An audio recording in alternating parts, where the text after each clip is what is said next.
jemput ibu ke Polda dulu, guys. Bab 1157 sampai bab 1160. Mo Tian baru saja selesai berbicara. Li Fugui tidak lupa memperingatkan, "Oh, setelah kamu keluar, jangan ungkapkan berita kedatanganku ke sini kepada siapapun di luar." Beberapa petugas polisi khusus memandang Mo Tian dengan rasa ingin tahu. Mo Tian melirik Li Fugui, yang memiliki wajah tulus, berpikir sejenak, lalu mengangguk dan berkata, "Baiklah, lakukan saja apa yang Kapten Li katakan." Beberapa petugas polisi khusus mengangguk dan keluar. Li Fugui bersandar di kursi. Ketika Xiao Hu pergi untuk mengambil informasi, dia bangun dengan sedikit bosan dan berjalan mengitari ruangan, dan segera menemukan cerutu diletakkan di laci di satu sisi. Dia mengeluarkan cerutu dan menyalakannya sambil tersenyum tanpa bertanya pada Mo Tian. Ketika Mo Tian melihat ini, dia merasa Li Fugui benar-benar bajingan. Datang ke kantornya kini serasa datang ke rumahnya sendiri. Cerutu ini diberikan oleh putrinya yang sedang belajar di luar negeri. Totalnya hanya ada 5 batang cerutu. Dia hanya merokok 1 kali dalam setahun. Sekarang tinggal 4 batang lagi. Tapi tak disangka anak ini mengeluarkannya. Li Fugui mengambil cerutunya, duduk di depan Mo Tian lagi, menarik napas dalam-dalam, mengembuskan kepulan asap, dan berkata sambil tersenyum, "Cerutunya rasanya enak sekali, tapi sayang sekali bau pemerah pipinya terlalu kuat. Saya tidak menebaknya. Jika saya salah, cerutu ini seharusnya diberikan kepada Anda oleh seorang gadis yang baru berusia 19 tahun, bukan?" Pada saat ini, Mo Tian kehilangan ketenangannya. Dia setengah membuka mulutnya dan bertanya pada Li Fugui dengan tidak percaya. "Apa yang kamu katakan? Bagaimana kamu tahu bahwa cerutu ini diberikan kepadaku oleh seorang gadis?" Li Fugui tidak menjawab dan terus tersenyum. "Oh, saya bisa beritahu. Cerutu ini sebenarnya diberikan oleh putrimu." "Hei, aku bertanya-tanya mengapa baunya seperti perempuan ketika kamu merokok." Pikiran Mo Tian menjadi kosong. Dia tahu bahwa para prajurit kuno di ronde ke-6 semuanya adalah master terbaik. Tapi dia belum pernah mendengar bajingan ini mampu memecahkan masalah. Mulut setengah terbuka, saya tertegun untuk waktu yang lama. Mo Tianchai berdiri dan berkata, "Kapten Li, bagaimana Anda tahu? Sejujurnya, bahkan istri saya pun tidak tahu tentang masalah ini. Yang paling dia benci adalah saya merokok. Tetapi putri saya tahu bahwa saya pandai merokok. Jadi Anda diam-diam mengirimi saya sebuah kotak. Saya tidak berani membawanya pulang, jadi saya membawanya langsung ke kantor dan menyembunyikannya." Li Fugui berkata dengan senyum misterius, "Kamu bahkan tidak mengerti jika ku beritahu. Jangan setelah menanyakan begitu banyak pertanyaan, kamu harus memikirkan baik-baik tentang bagaimana membuat grup SID membuahkan hasil dengan lancar kali ini." Mo Tian teliti dalam tugasnya, tetapi selama putrinya terlibat, dia telah mengetahui kelemahannya. Sejak Li Fugui menyesapnya, dia tahu bahwa cerutu ini diberikan oleh putrinya, mungkin bajingan kecil ini sudah menyelidiki putrinya. Tapi kemudian saya memikirkannya, kemungkinan ini sepertinya tidak mungkin terjadi. Putriku masih di luar negeri. Selain itu, dia tidak memberitahu siapapun tentang sekolah yang dia ikuti. Singkatnya, bahkan jika Li Fugui tahu sekolah mana yang dihadiri putrinya, mustahil putrinya sendiri memberitahunya tentang membawakannya cerutu kepada orang lain. Pikirkan ini, ada lebih banyak tanda tanya di benak Mo Tian. "Kapten Li, tolong beritahu saya baik-baik, jika Anda tidak mengatakan apa-apa sekarang, saya benar-benar tidak tega memikirkan hal lain." Melihat ekspresi cemas di wajah Mo Tian, Li Fugui tersenyum dan berkata, "Direktur Mo, aku benar-benar tidak mengerti bagaimana kamu menjadi sutradara. Haha, jelas ada kata-kata berkah yang ditulis oleh putrimu kepadamu di kotak. Tidak bisakah kamu mengatakan bahwa aku tidak bisa melihatnya?" Mo Tian menamparkan tangannya di atas meja. "Sebut saja dia bajingan." Li Fugui tersenyum dan berkata, "Haha, oke, jangan marah. Sekarang kamu harusnya tahu kenapa aku bilang idemu agak terlalu picik kan? Ada beberapa hal yang pernah kamu dengar dan apa yang sebenarnya terjadi. Bedanya masih besar, meskipun itu adalah sesuatu yang Anda saksikan dengan mata kepala sendiri, mungkin ada beberapa keadaan yang tidak dapat diungkapkan di baliknya. Mo Tian mengerutkan kening. Saya terdiam beberapa saat. Tepat pada saat ini, Xiao Hu datang membawa informasi tersebut. Setelah meletakkan semua informasi di atas meja, Xiao Hu berkata kepada Mo Tian, "Direktur, saya telah membawa semua informasi ke sini. Anda dapat melihatnya." Kebencian di hati Mo Tian belum sepenuhnya hilang. Dia mengerutkan kening dan berkata, "Apa yang kamu ingin aku lihat? Tunjukkan saja pada Kapten Li." Xiao Hu mendengar ini, jadi dia berbisik, "Kapten Li, tolong periksa." Melihat ke meja, ada ketebalan 40 atau 50 cm berdasarkan informasi tersebut. Li Fugui mengembangkan rasa hormat yang mendalam terhadap orang-orang di depannya. Dalam kasus kehidupan manusia, hanya ada sedikit informasi investigasi. Saya tidak tahu apakah orang-orang ini serius dengan pekerjaannya atau terlalu kaku. Pikirkan sejenak, Li Fugui hanya bertanya pada Xiao Hu, "Saudaraku, sepertinya hanya membuang-buang waktu, ceritakan saja padaku kemajuan penyelidikan masalah ini." Xiao Hu tidak menjawab, sebaliknya, dia mengarahkan pandangannya pada Mo Tian. Mo Tian melihat ini dan mengangguk, setelah melihat pemandangan ini. Baru pada saat itulah Xiao Hu dengan serius menceritakan keseluruhan kisahnya kepada Li Fugui.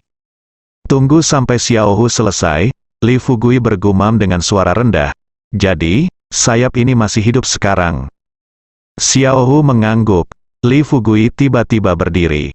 Di depan mereka berdua, dia berkata, "Ayo pergi dan temui orang tua ini. Haha. Jika memungkinkan, biarkan dia memberitahumu apa yang terjadi nanti." Mo Tian duduk tak bergerak di kursinya, sementara Xiao Hu buru-buru bertanya pada Li Fugui. Berkata, "Kapten Li, Anda mungkin tidak tahu bahwa meskipun Tuan Zhang masih hidup sekarang, dia sudah mati otak. Dalam hal ini, bahkan jika para dewa lewat, itu tidak akan membantu." Li Fugui tersenyum sedikit, penuh percaya diri. Berkata, "Jangan khawatir, selama orang tersebut masih bernafas, haha, saya bisa membuatnya kembali normal.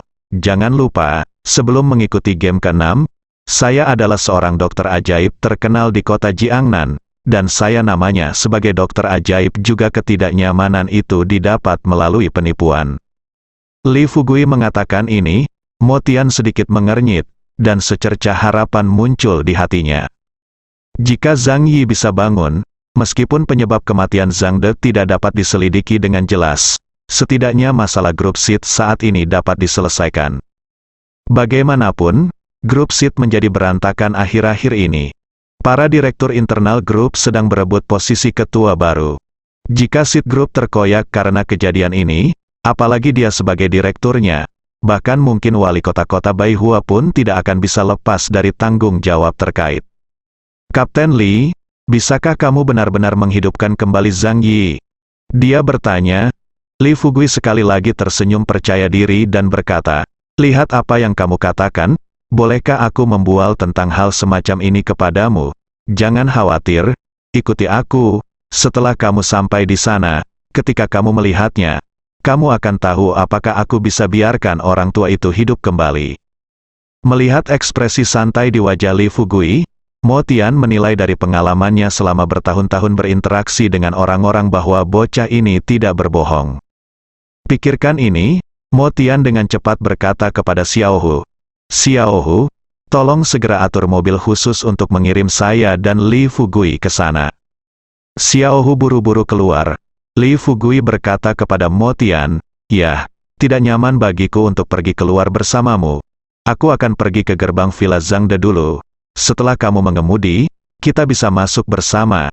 Mo Tian tidak ragu sama sekali dan mengangguk setuju. Setengah jam kemudian, mobil Mo Tian akhirnya berhenti di depan pintu gerbang rumah Zhang De. Ketika dua pengawal keluarga Zhang dan 4 petugas polisi keluar, Mo Tian membuka pintu mobil dan masuk.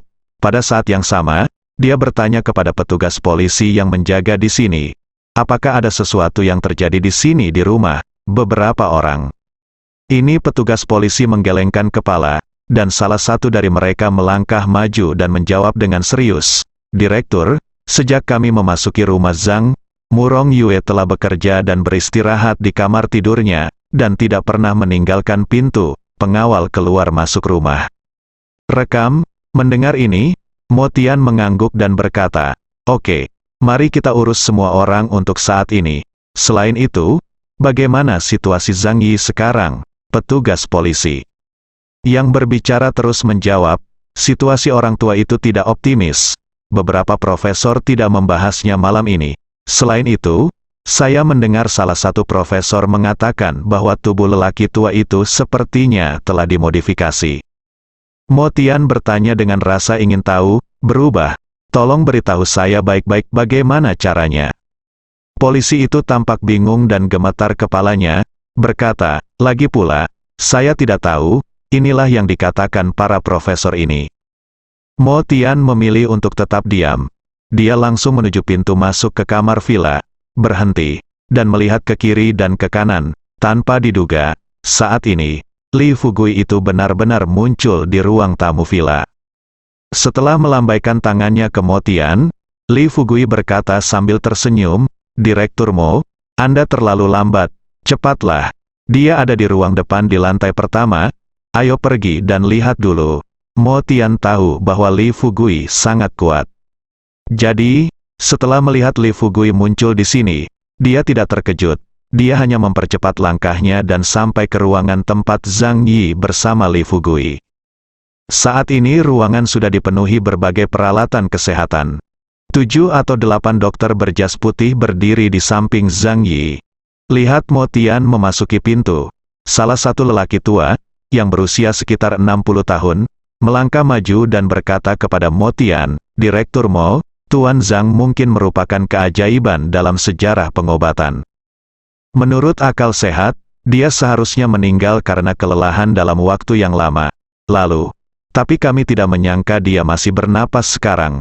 Setelah pemeriksaan, kami menemukan bahwa tampaknya ada energi misterius di tubuh Tuan Zhang yang telah mendukung pembaruan sel-selnya secara terus-menerus. Sungguh menakjubkan, sungguh menakjubkan."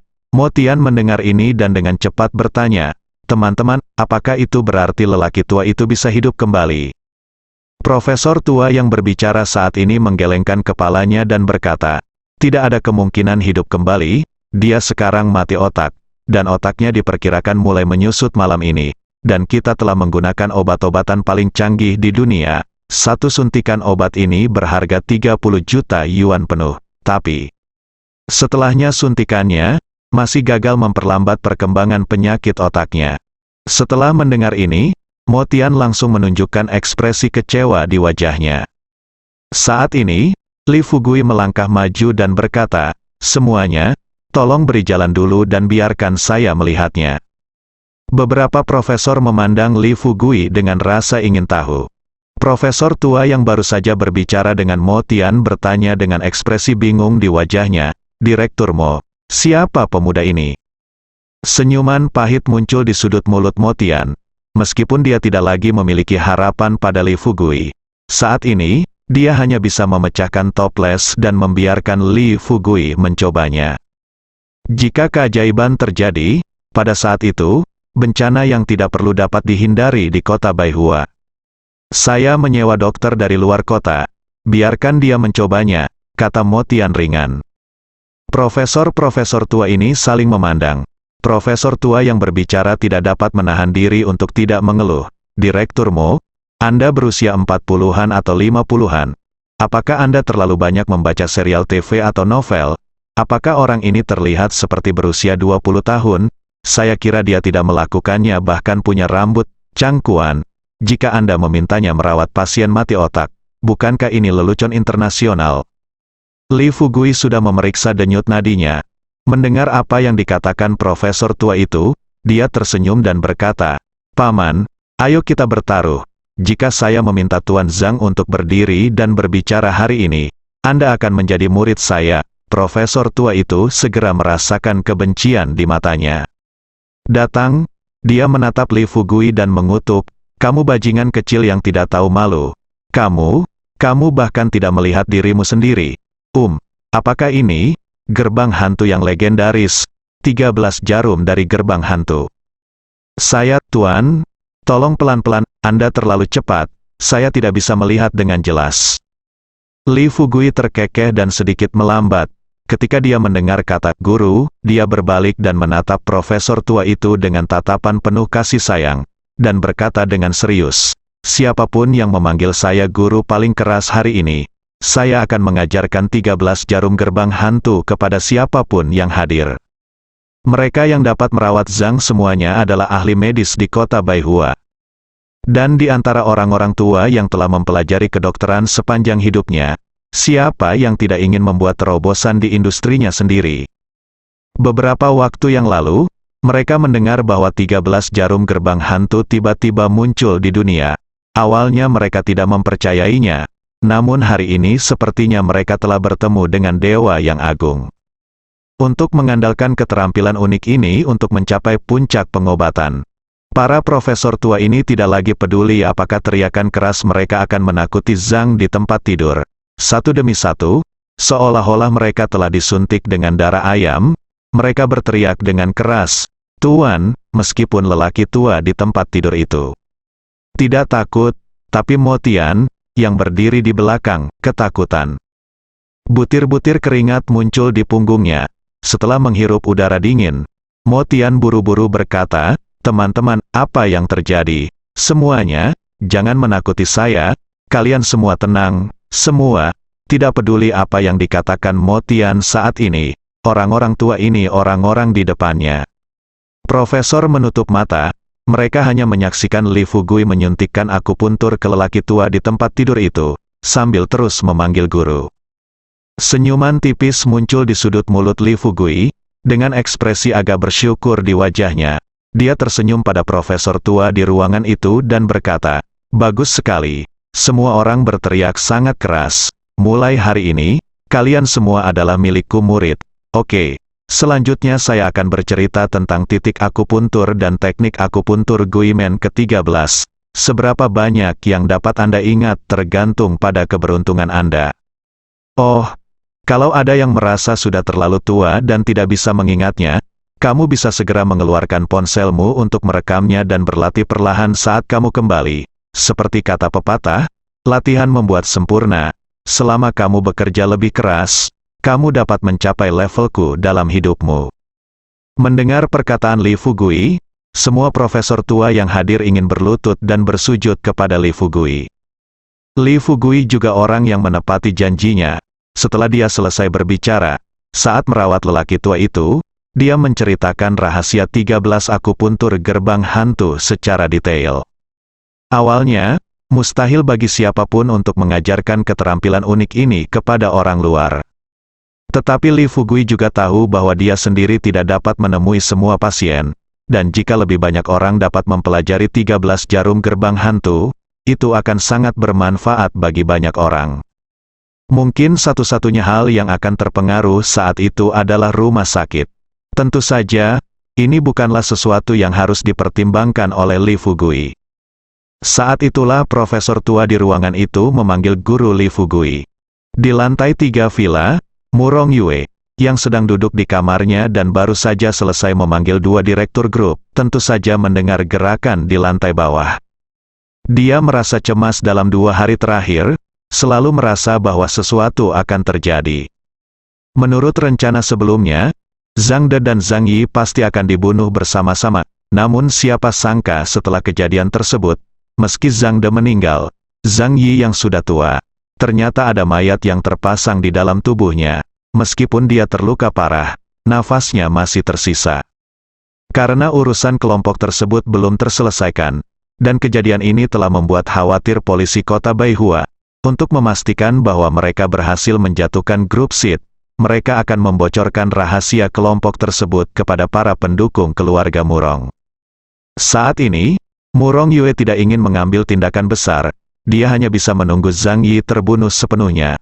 Setelah berhasil mengambil alih grup, dia kemudian dapat menggerogoti seluruh grup Sid selangkah demi selangkah. Namun siapa sangka setelah menunggu berhari-hari, Zhang Yi akan merasa seolah-olah telah menyinggung penguasa neraka dan dibawa ke bumi untuk menderita. Otakku mulai mengecil, orang tidak bisa mati. Sekarang dengarlah teriakan-teriakan ini, hati kecil Murong Yue terangkat lagi ke tenggorokannya. Setelah menghirup udara dingin, dia mencoba untuk menenangkan diri sebanyak mungkin, lalu dengan cepat mengeluarkan ponselnya dan memanggil pengawal Zhang Mansion yang menjaga lantai pertama. Setelah pengawal itu merasakan ponselnya mulai bergetar, dia melihat sekeliling ruangan dan tidak melihat ada orang di sekitarnya, jadi dia segera membawa ponselnya ke kamar mandi. Begitu panggilan tersambung, Murong Yue bertanya dengan keras di ujung telepon yang lain, "Apa yang terjadi?" Pengawal itu menjawab dengan hati-hati, "Nyonya, Direktur Mo baru saja membawa seorang pemuda untuk mengobati penyakit lelaki tua itu. Sekarang itu profesor tua sepertinya dia sudah gila, menyebut pemuda ini tuan." Murong Yue terkejut dan bertanya dengan tergesa-gesa, "Pemuda seperti apa?"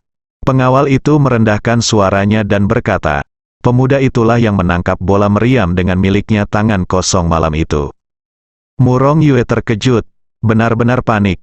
Jika itu benar-benar Li Fugui, Zhang Yi mungkin akan bangun malam ini. Pada saat itu, semua catur yang mereka mainkan sebelumnya mungkin akan hilang. Pikirkan ini, Murong Yue langsung memerintahkan, "Saya memerintahkan Anda untuk segera memikirkan segala cara yang mungkin untuk membuat orang tua itu mati. Saya beritahu Anda, jika orang tua itu selamat hari ini, ya, Anda hanya perlu menunggu kematian." Pengawal itu tercengang. Saat ini, di depan pintu bangsal Zhang Yi, tidak hanya ada 2 polisi berpakaian preman, tetapi juga beberapa petugas polisi khusus dengan peluru tajam. Meskipun dia telah pensiun dari kelompok tentara bayaran sebelumnya, bagaimana mungkin dia bisa menyerang begitu banyak orang, tuan, tanpa dia sadari, bunuh Zhang Yi. Saat dia bersiap untuk menjelaskan, Murong Yue melanjutkan, "Kamu harus mencari tahu apa yang telah kamu lakukan denganku sebelumnya, dan aku juga tahu di mana anggota keluargamu berada." Kata-kata ini membuat pengawal itu berkeringat deras. Tidak masalah jika dia sudah mati. Wanita jalang ini sebenarnya berencana mengincar seluruh keluarga mereka sekarang. Memikirkan kekejaman Murong Yue, pengawal itu hanya bisa gigit jari dan berkata, "Nyonya, jangan khawatir. Saya akan pergi sekarang, tetapi saya ingin menanyakan satu hal kepada Anda. Jika saya tidak berhasil, mohon jangan sakiti keluargaku." Murong Yue tidak menjawab. Hanya berkata, "Cepat pergi, tinggalkan kata-kata ini." Murong Yue langsung menutup telepon. Berdiri di samping jendela, Murong Yue dipenuhi kecemasan. Memikirkan dengan hati-hati seluruh kejadian, Murong Yue semakin merasa bahwa dia akan mati kali ini, demi menyelamatkan nyawanya sendiri, dan pada saat yang sama, untuk sepenuhnya menyingkirkan kesulitan keluarga Murong saat ini. Sekarang dia hanya bisa menelepon ayahnya lagi untuk mendiskusikan tindakan pencegahan dengannya. Tanpa diduga, setelah ayahnya menjawab telepon dan Murong Yue selesai berbicara tentang apa yang terjadi di sini, lelaki tua di ujung telepon berkata sambil tersenyum, "Apakah kamu bercanda, orang yang mati otak? Apakah kamu benar-benar berpikir kamu akan diselamatkan? Jangan bilang padaku, yang disebut dokter ajaib, bahkan jika para dewa datang, itu tidak akan membantu. Biarkan orang-orang berikut membuat masalah sebanyak yang mereka inginkan. Anda hanya perlu tenang dan bersiaplah untuk mengambil alih posisi ketua. Oh, satu hal lagi, 2 orang malam ini seorang direktur yang menentang kendali Anda atas grup SIT akan hilang selamanya. Ekuitas grup mungkin berubah besok. Anda perlu berkomunikasi dengan polisi di Maju untuk melihat apakah mereka dapat membiarkanmu keluar. Jika tidak, telepon saja aku. Aku akan mengurusnya." Murong Yue gelisah di dalam hatinya, dan berkata dengan sedikit gelisah, "Ayah, jika bajingan tua ini benar-benar hidup kembali, apa yang harus kita lakukan?" Setelah hening beberapa saat di ujung telepon, dia perlahan berkata, "Jika lelaki tua ini benar-benar bisa hidup kembali, jangan panik ketika saatnya tiba. Paling buruknya, kami akan menunda urusan kelompok sedikit." Saat itulah Murong Yue sedang menelepon ayahnya, "Saya tidak ingin turun ke bawah." Pengawal yang menerima perintah Murong Yue menyelinap ke pintu bangsal Zhang Yi dengan belati tersembunyi di lengan bajunya. Dia mengangkat kepalanya dan baru saja melihat ke dalam rumah ketika petugas SWAT dengan pistol di depannya berteriak dengan tajam, "Pergi!" Pengawal itu tersenyum meminta maaf, mengangguk cepat dan berkata, Oke, saya hanya datang untuk melihat jika orang tua kita merasa lebih baik." Begitu dia mengatakan ini, pengawal itu tiba-tiba mengambil tindakan dan menikam petugas SWAT di depannya dengan belati. Sebelum petugas polisi yang memegang pistol sempat bereaksi, belati itu telah sudah memotong arteri di lehernya. Pengawal itu membuang belatinya dan dalam sekejap, merebut senapan serbu dari pelukan lawan. Orang yang sudah pensiun dari kelompok tentara bayaran tidak bisa memamerkan keahliannya di depan orang biasa. Sayangnya, dia mengabaikan satu hal, artinya, ada Li Fugui lain di rumah itu. Saat Li Fugui mendengar gerakan di belakangnya, dia sudah merasakan aura pembunuh yang samar. Saat dia mengeluarkan jarum perak dari tubuh Zhang, dia tiba-tiba mendengar erangan teredam seorang pria datang dari belakangnya. Dia sudah memikirkan apa yang terjadi di belakangnya. Saat berbalik, Li Fugui melemparkan jarum perak yang baru saja dia cabut langsung ke pengawalnya. Pengawal itu berpikir jika dia mendapatkan senjatanya, meskipun dia dipukuli sampai mati hari ini, dia masih bisa membunuh lelaki tua di tempat tidur itu. Tapi dia tidak menyangka ide ini datang begitu saja padanya. Sebelum jarinya sempat mendarat di pelatuk, tubuhnya seperti kehilangan kendali dalam sekejap dan dia berdiri tak bergerak. Pada saat yang sama, di atas, Murong Yue dan ayahnya, Murong Bo, telah membahas tindakan penanggulangannya. Ketika ayah dan putrinya hendak menutup telepon, Murong Bo sepertinya memikirkan sesuatu, dan buru-buru bertanya kepada putrinya, Yue, izinkan saya memberitahu Anda lagi, 2 hari ini adalah saat-saat kritis, Anda tidak boleh bertindak gegabah, kamu tahu. Dengarkan apa yang ayahmu katakan. Murong Yue tiba-tiba teringat apa yang baru saja dia atur untuk pengawal itu. Hatinya menegang dan dia dengan cepat berkata, Ayah, aku khawatir aku melakukan sesuatu yang salah. Murong Bo dengan cepat bertanya, ada apa? Menghadapi pertanyaan, Murong Yue kemudian bercerita tentang bagaimana dia mengatur pengawal untuk membunuh Zhang Yi. Setelah mendengar apa yang dikatakan Murong Yue, Murong Bo tercengang. Dia mengerutkan kening dan kakinya mulai gemetar. Bingung? Xiao Yu, mengapa kamu begitu bingung? Mengapa kamu tidak membicarakan masalah sebesar ini denganku sebelumnya? Sekarang Zhang Yi telah dilindungi dengan ketat. Apakah menurutmu mereka dapat membunuh Zhang Yi dengan mudah? Jangan bunuh dia, saat pengawalnya tertangkap, belum lagi cara apa yang akan digunakan polisi agar pengawal itu mengungkap pelaku sebenarnya di balik layar. Orang-orang di ronde ke-6 lah yang bisa membuka mulut pengawal itu dengan sedikit penggunaan trik, ya. Murong Bo menghitung semuanya. Saya tidak pernah menyangka gadis saya akan melakukan hal yang tidak terpikirkan seperti itu. Menghadapi tuduhan dari ayahnya, Murong Yue juga tahu bahwa dia telah melakukan kesalahan.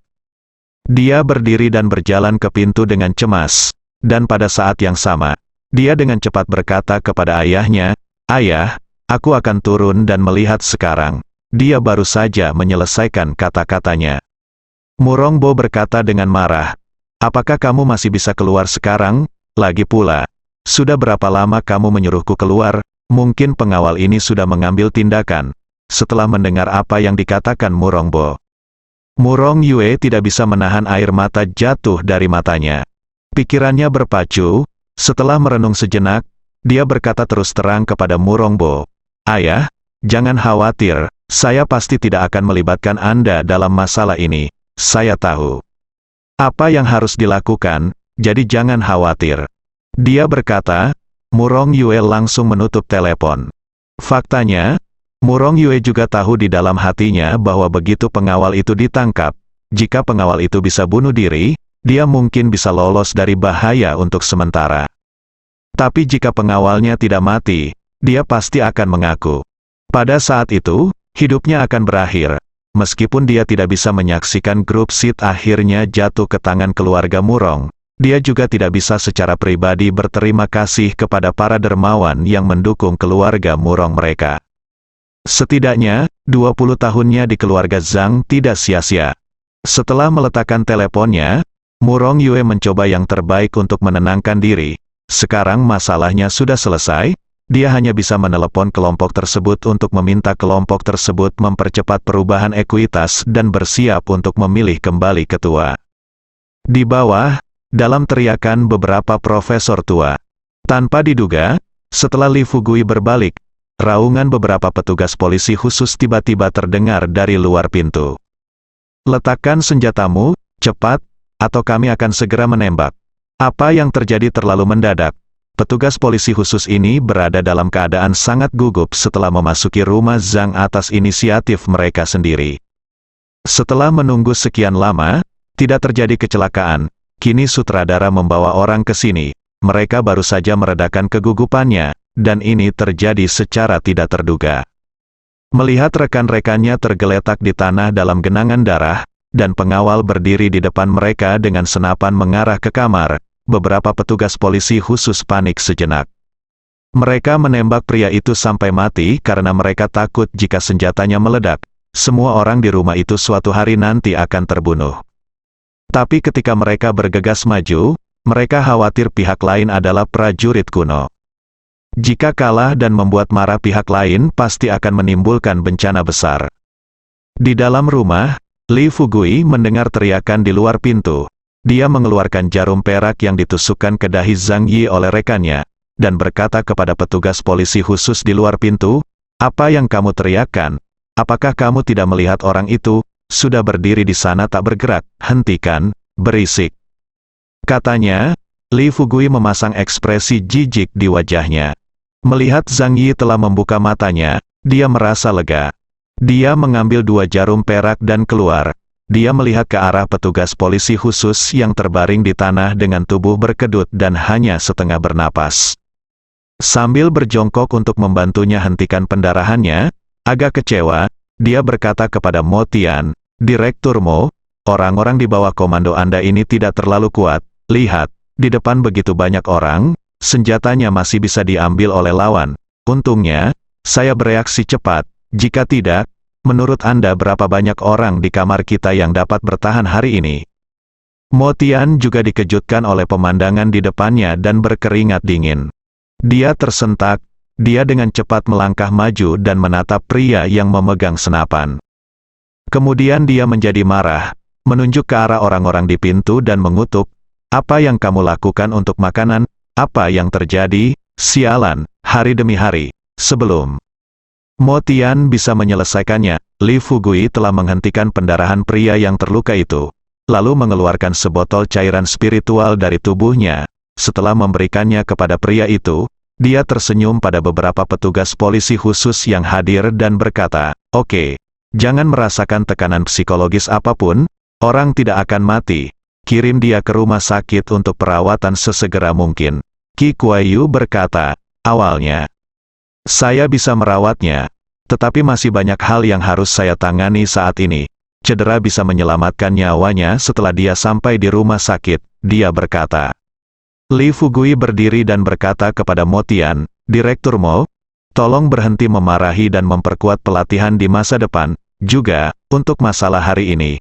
Tolong jangan menyelesaikan masalah atau menghukum siapapun." Setelah mendengar ini, Mo Tian memelototi petugas polisi yang hadir, dan berkata dengan dingin, "Apa yang kamu lakukan sambil berdiri diam? Segera kirim seseorang ke polisi." Beberapa petugas polisi segera mengambil tindakan. Ketika petugas polisi mengangkat orang yang terluka dan mengirimnya ke rumah sakit, Zhang Yi perlahan-lahan sadar kembali di tempat tidur. Dia menggerakkan tubuhnya, dan kemudian berbicara perlahan.